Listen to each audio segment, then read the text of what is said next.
Hi, I'm Christy. I'm a crime scene specialist for the City of Phoenix Police Department Crime Laboratory. Crime scene specialists respond to crime scenes. We document and preserve the crime scenes.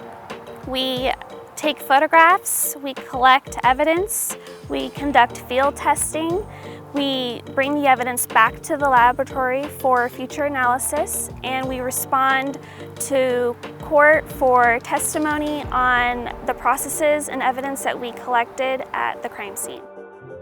The investigation starts with us. It's our job to identify and preserve evidence found at the scene in order to come to successful resolution for the case. Today I'm going to show you some of the techniques we use to process crime scenes. The first thing we do when we get to a scene is document it photographically. A typical scene can yield between 200 to 600 photographs. Once our overall photographs are taken, we identify the evidence and take a mid-range and close-up shot of it.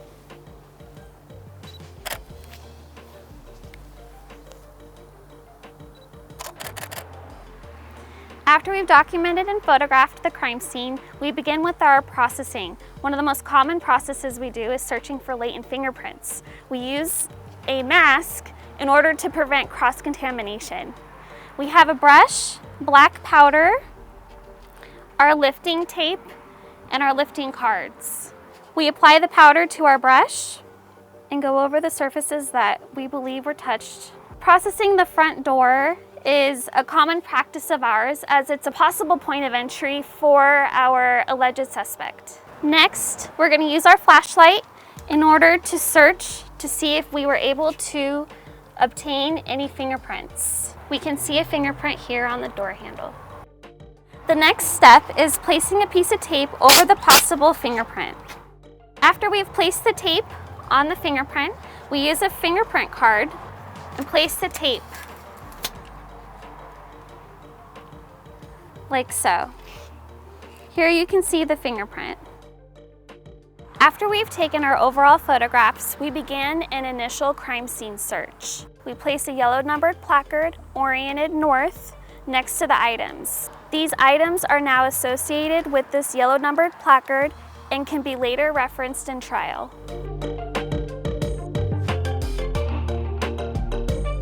Another part of our crime scene processing and searching are for tire tracks and shoe prints. Here we've identified a shoe print.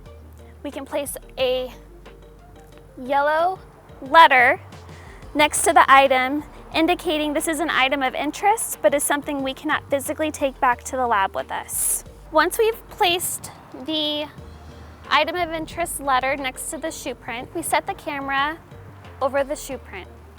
We make sure the settings on the camera are set to capture the highest resolution in order to pick up the greatest detail. After we've taken our comparative photographs, we can mix and apply a casting material to the shoe print. We want the consistency of pancake batter. It can take about 30 minutes to a few hours to dry.